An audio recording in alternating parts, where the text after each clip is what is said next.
You know what's hilarious? When the most powerful governing body in the galaxy makes what they think is a brilliant decision, only to end up looking like complete amateurs. That's exactly what happened when the Galactic Council announced their new groundbreaking weapons ban for all diplomatic missions. The Council had spent decades watching species blow each other up over the pettiest disagreements. Their solution? Ban all weapons from diplomatic meetings. Real genius move there, folks. Slow clap for the brightest minds in the galaxy. Earth's reaction: we sent them Chen Wei. Now picture this, a room full of military brass, their faces turning various shades of purple, as Earth's world government announced their choice for humanity's new ambassador. General Thompson actually choked on his coffee. "You want to send who?" he spluttered, wiping coffee from his pristine uniform. "Chen Wei," repeated Dr. Rodriguez, the Secretary of Diplomatic Relations. She didn't even try to hide her amusement. "Former Grandmaster of 3 different martial arts, retired Special Forces instructor, and current professor of xenopsychology." "But he's—" Thompson waved his hands in frustration. "Unarmed," Dr. Rodriguez finished for him. "That's rather the point, isn't it?" The room erupted in protests. Admiral Chen, no relation, slammed his fist on the table. "This is humanity's first major interaction with the Galactic Council since first contact. We need someone with military experience, diplomatic training." "Which he has," Dr. Rodriguez cut in smoothly. "Did you even read his file?" She projected Chen Wei's credentials onto the main screen. The room fell silent as they scrolled past.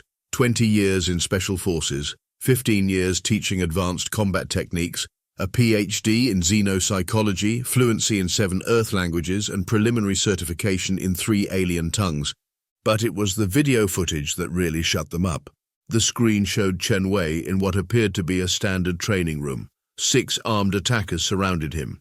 What happened next had the military leaders leaning forward in their seats. In less than 30 seconds, all 6 attackers were on the ground, their weapons scattered uselessly across the floor. Chen hadn't even broken a sweat.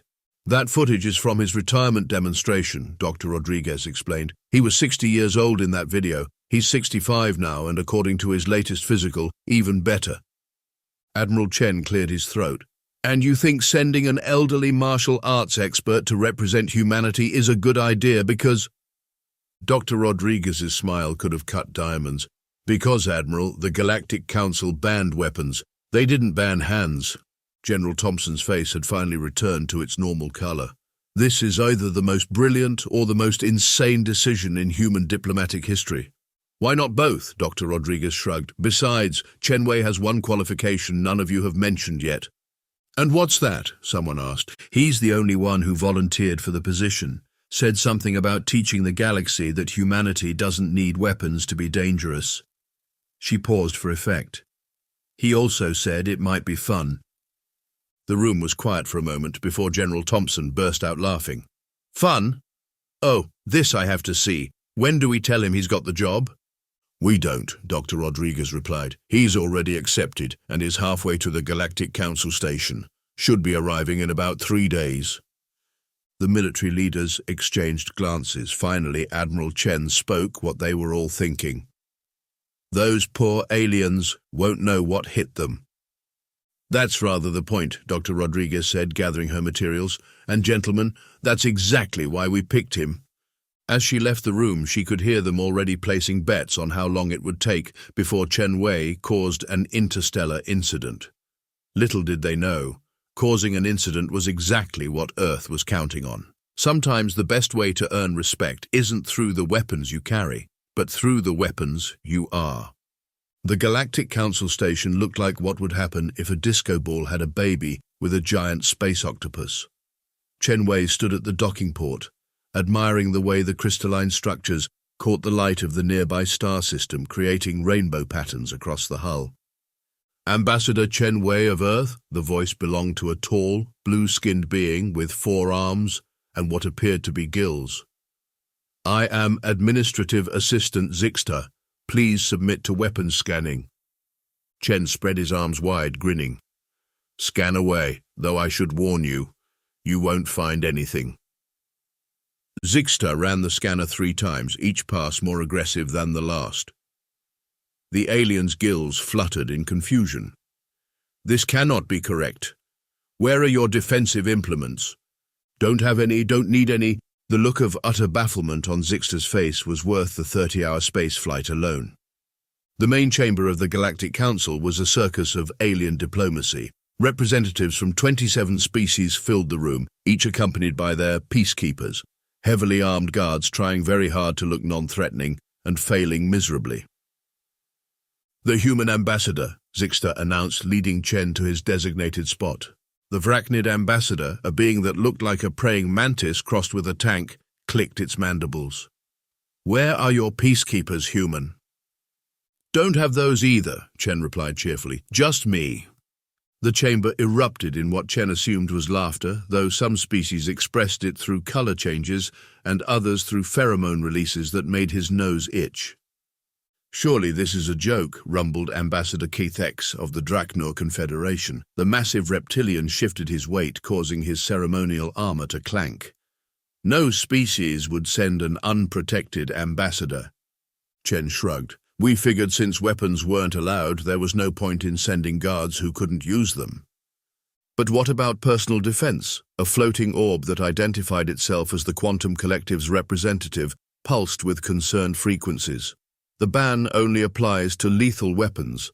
Most species have adapted by employing stun weapons, neural disruptors, or gravitational manipulators." "Fascinating," Chen said, taking mental notes, "but unnecessary." The Vracnid ambassador's carapace took on a threatening shade of red. "You mock our security protocols, human." "Not at all, just suggesting there might be other ways to handle conflict." The tension in the room ratcheted up several notches. Chen noticed how the various peacekeepers subtly adjusted their positions, creating overlapping fields of fire. If violence broke out, the chamber would become a killing field. "Perhaps," purred Ambassador Miro of the Felixian Empire, her fur bristling, "the human would care to demonstrate these alternative methods." "All in good time," Chen replied, pulling out his datapad. "Now, weren't we here to discuss trade routes?" The meeting proceeded, but Chen didn't miss the meaningful glances exchanged between the ambassadors. The Vracnid's peacekeepers kept their compound eyes fixed on him. The Draknor guards flexed their claws whenever he moved. Even the normally peaceful Quantum Collective had positioned their defense drones for optimal coverage. During a brief recess, Chen overheard two junior diplomats discussing him in what they thought was a private corner. "The humans must be insane," one whispered, "or suicidal." "Or hiding something," the other replied. "No species achieves spaceflight without understanding the necessity of defense." Chen smiled to himself. They were all so focused on what he didn't have that they failed to notice what he did have. Decades of experience reading body language, even alien body language. The way the Vracnid ambassador's antennae twitched when discussing neutral zones, how the Draknor representative's scales flickered when mentioning resource rights. He could see the conflict brewing beneath the surface of polite diplomatic discourse. The peacekeepers weren't here to prevent violence, they were here to threaten it. Every species was preparing for the moment when negotiations failed and things got physical. Chen cracked his knuckles quietly. Earth's analysts had predicted this exactly. Sometimes the best way to win a fight was to make everyone else think you'd already won it. As he returned to his seat, Chen caught Zixter staring at him. The administrative assistant's gills had taken on a pale, worried hue. "Is everything all right, Ambassador Chen?" "Perfect," he replied, "though you might want to update your incident response protocols. I have a feeling we're going to need them soon." The assistant's gills went from pale to nearly white. They had no idea that was exactly what Earth was counting on.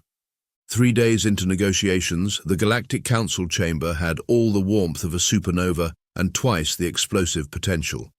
The trade route dispute between the Vracnid Collective and the Draknor Confederation had escalated from passive-aggressive posturing to outright threats.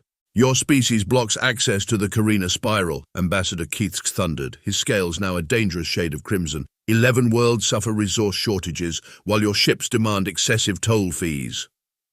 The Vracnid ambassador's carapace clicked rapidly, their version of a sneer. "Perhaps if your ships didn't have a habit of accidentally destroying toll stations, we wouldn't need to charge hazard premiums." Chen sat quietly, sipping his tea and watching the peacekeepers adjust their weapons.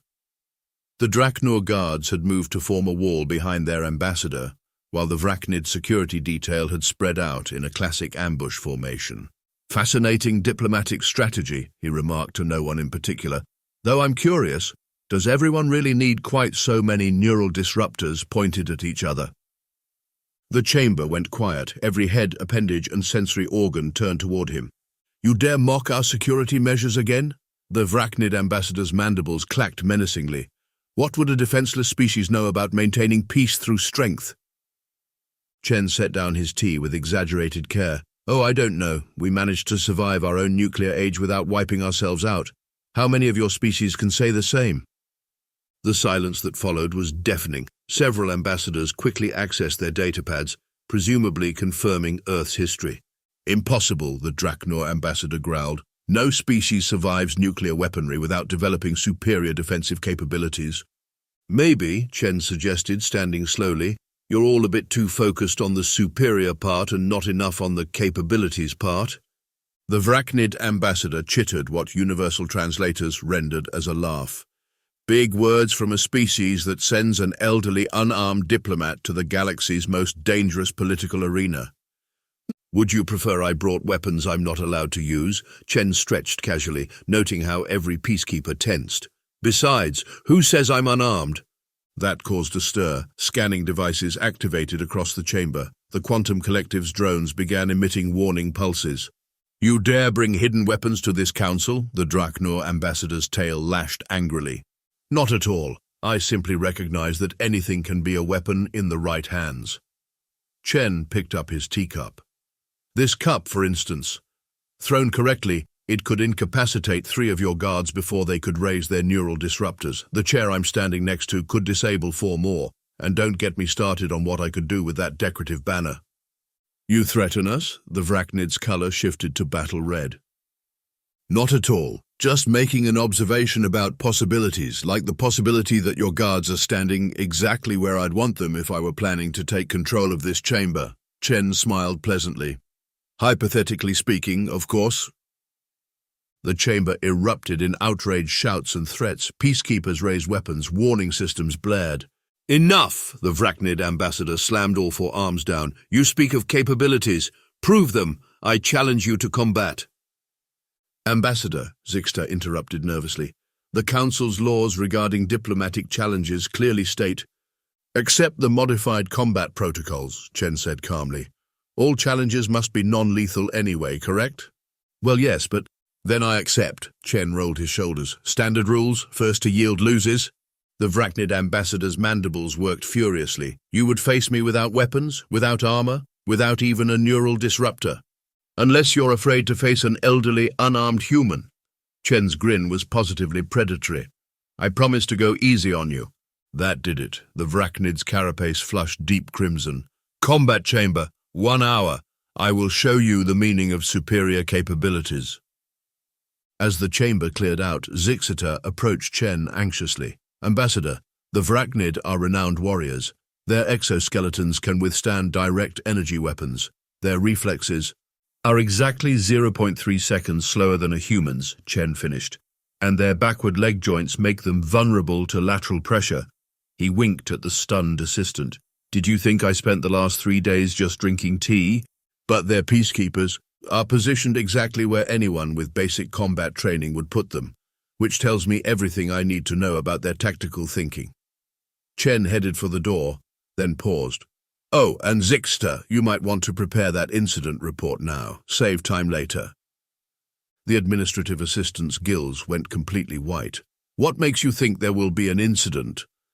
Chen's laugh echoed down the corridor. Because that's exactly what Earth sent me here to cause. The combat chamber resembled a hexagonal gladiatorial arena, its walls lined with various safety measures and medical equipment. Observation platforms ringed the upper level, already packed with representatives from every species in the council. The air hummed with excitement and betting odds. Chen stood in the center, performing a slow warm-up routine that looked more like a dance than combat preparation. His simple black uniform contrasted sharply with the Vracnid ambassador's gleaming battle carapace. Last chance to withdraw, human, the Vracnid clicked, mandibles flexing. I would hate to end your species' first council appearance with an embarrassment. Funny, Chen replied, not breaking his routine. I was about to say the same thing. The Chamber's AI announced the rules: non-lethal combat only, victory by submission or incapacitation. Medical intervention will result in automatic defeat.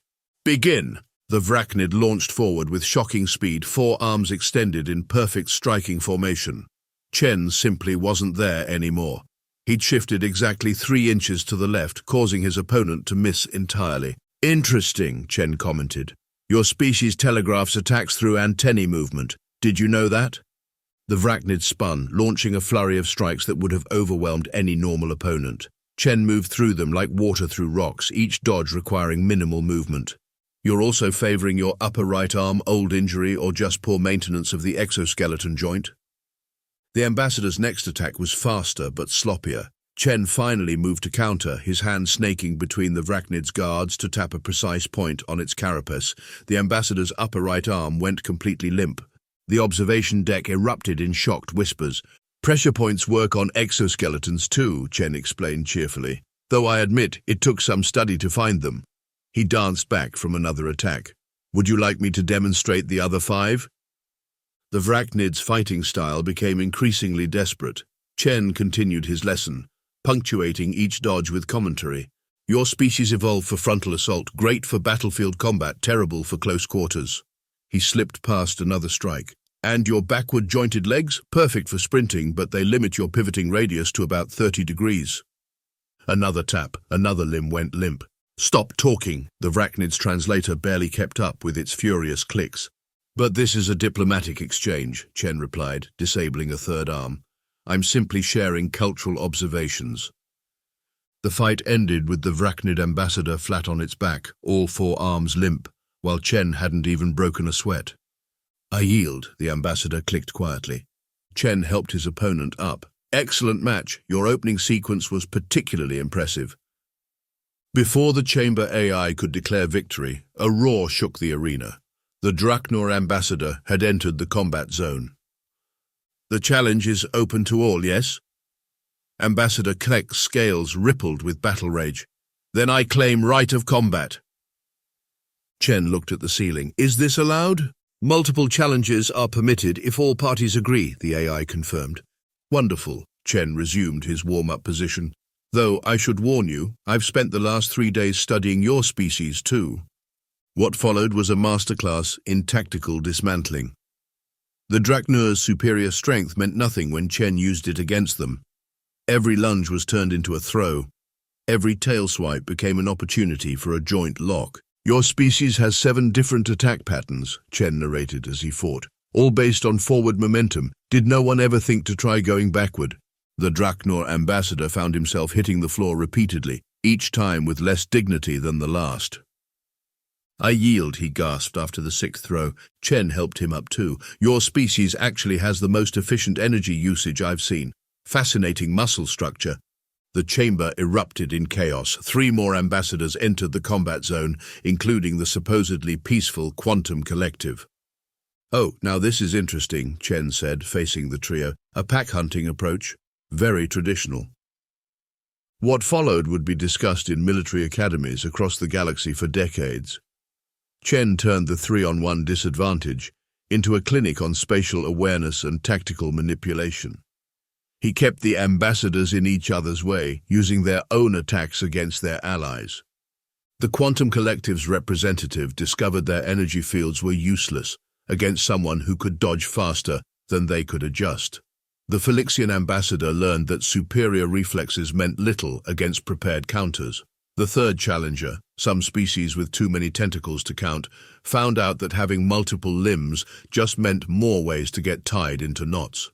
When it was over, Chen stood undefeated, still looking like he'd just finished a light workout. Around him, 5 of the galaxy's most prominent diplomats were picking themselves up, their pride significantly more damaged than their bodies. Excellent matches, all of you, he said, bowing to each in turn. I particularly enjoyed learning about each of your species' combat philosophies, though I do have one question. Did anyone notice what I didn't do? The chamber was silent. I never struck first, Chen explained. Every move I made was a counter or a redirect.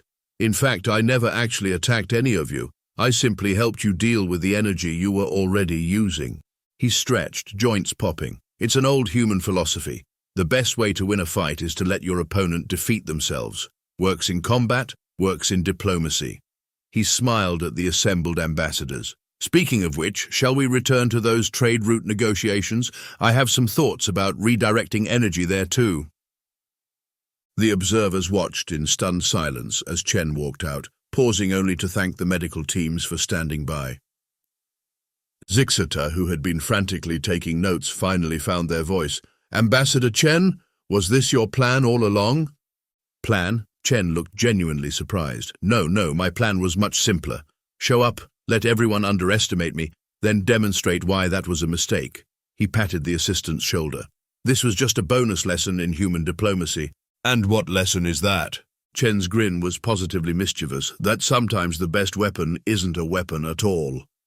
The council chamber felt different the next day. The peacekeepers had adjusted their positions, no longer aiming at potential threats but positioned to watch Chen demonstrate how he defeated their employers. Several ambassadors were attempting to mimic his warm-up routine with varying degrees of success and dignity.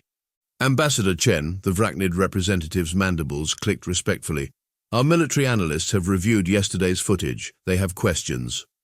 Only questions? Chen sipped his morning tea. No demands for classified human combat techniques? No accusations of hidden cybernetics?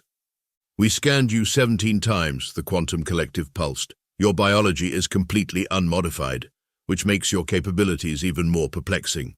What's perplexing about it? Chen set down his cup. Humans have spent thousands of years perfecting the art of fighting without weapons. While other species focused on building better tools, we learned to turn our own bodies into tools. The Draknor ambassador leaned forward. But your species developed weapons, advanced ones. Of course we did, we're not stupid, Chen chuckled. But we never forgot the basics. Every human military still teaches hand-to-hand combat.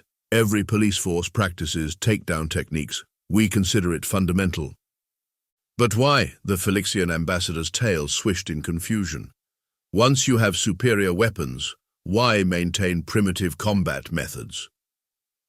Chen looked around the chamber, noting how every species now paid rapt attention. Even the peacekeepers had stopped pretending not to listen. Let me answer that with a question. Yesterday in combat, what was my most effective weapon? Your speed, said the Vracnid. Your knowledge of anatomy, clicked another ambassador. Your tactical analysis, hummed the Quantum Collective. Chen shook his head. My mind, everything else, the speed, the knowledge, the tactics, those were just tools. The mind decides how to use them. He stood, walking to the center of the chamber. Humans learned long ago that relying on weapons was dangerous. Weapons can be taken away. Weapons can malfunction. Weapons can be turned against you. But if you train your mind and body to work together, you always have options. Is that why Earth sent you, Zixta asked, to demonstrate this philosophy? Earth sent me because they knew what would happen. You all saw an unarmed elderly human and assumed weakness. Your own biases did half my job for me. The chamber buzzed with uncomfortable recognition. But there's more, Chen continued. Yesterday's demonstration wasn't just about combat. It was about approach. Notice how I won each match? Not through superior strength or better weapons, but by understanding my opponents and using their own energy against them. Understanding dawned on the Draknor ambassador's face. The trade negotiations. You've been doing the same thing here. Finally, Chen clapped. Someone gets it, yes, every argument in this chamber, every threatened conflict. You're all expending enormous energy fighting each other, energy that could be redirected. He pulled up the trade route map. The Vracnid blockade exists because they fear Draknor expansion. The Draknor push against it because they fear resource strangulation. Two powerful forces pushing against each other, creating tension that affects 11 worlds. But if we redirect that energy, the Quantum Collective's avatar brightened. Exactly. The Draknor need resources, the Vracnid need security, 11 worlds need trade. Instead of fighting over a single route, why not combine your forces to establish 3 routes? Share the security duties, share the tolls, share the benefits. The chamber erupted in excited discussion as ambassadors began seeing possibilities they'd missed before. This is why Earth sent an unarmed combat expert as a diplomat, Chen explained. Because sometimes the best way to solve a conflict isn't to overpower it, but to redirect it, to turn opposing forces into complementary ones. The Vracnid ambassador's color shifted to a respectful blue. Your species understood this would happen. You planned this demonstration from the start. Well, Chen grinned, we did have a pretty good idea you'd all underestimate us. Humans have a lot of experience with being underestimated. We've learned to use it to our advantage. And now, asked the Draknur ambassador, now you know better. You've seen what one elderly human can do without weapons. Maybe that knowledge will help you approach future negotiations with Earth more thoughtfully. The message wasn't lost on anyone. Earth hadn't sent Chen to show off human combat prowess. They'd sent him to demonstrate human potential and to make everyone wonder what else humans might be capable of. Ambassador Chen, Zixiter approached with a fresh pot of tea. The Council has requested you lead a seminar on human diplomatic and combat philosophies. Have they now? Chen accepted a cup. And here I thought I was just here to discuss trade routes. The assistant's gills flushed. They've also approved your proposal for the 3-route system with joint security patrols. Amazing what people can accomplish when they stop fighting against each other and start working together. Chen surveyed the chamber, where former adversaries now clustered around the trade route displays, excitedly discussing possibilities. Though I have to admit, sometimes you need a good fight to get to the cooperation part. Is that another human philosophy? No, Chen smiled. That's just human nature. We're complicated like that. 6 months after the famous Unarmed incident, as galactic media dubbed it, the council chamber had undergone some interesting changes. The peacekeepers' weapons were now ceremonial, their training focused on Chen's defensive techniques. The once rigid seating arrangement had been replaced by a circular configuration that encouraged face-to-face dialogue. And in the center of it all, Chen Wei stood before a group of alien diplomats, demonstrating a basic wrist lock. Remember, he said, guiding a Draknur representative through the motion, it's not about strength, it's about leverage and understanding your opponent's structure. The Draknur's scales rippled with concentration as he successfully executed the technique on a willing Fracnid partner. Both species had become surprisingly enthusiastic students after the trade route treaty's success. Ambassador Chen called a crystalline being from the outer rim. Our species lacks conventional joints. How would we adapt these techniques? That's the best question I've heard all day. Chen's eyes lit up with the joy of a new challenge.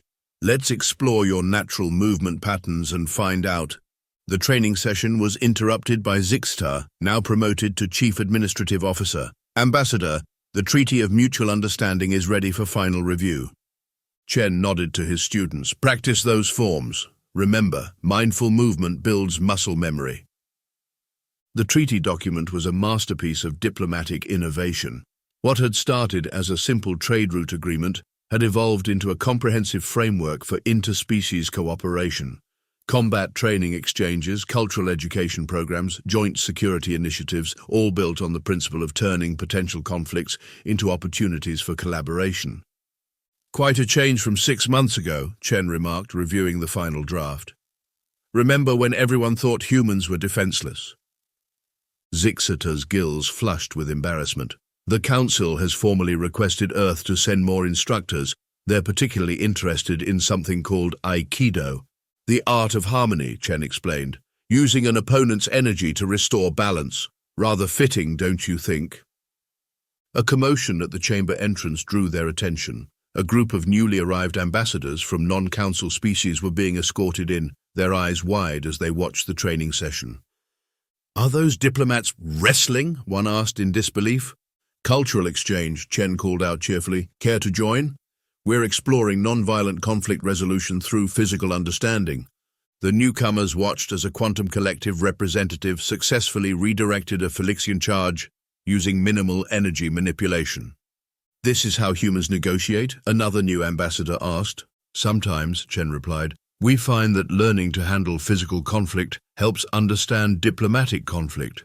When you know you can defend yourself without weapons, you negotiate from confidence rather than fear. The Chamber's AI announced the afternoon session would begin soon. The training participants reluctantly dispersed, but with notably more relaxed interaction between formerly hostile species. Earth's diplomatic corps sent a message, Zixiter mentioned, as they prepared for the session. They're implementing your training program across all their academies.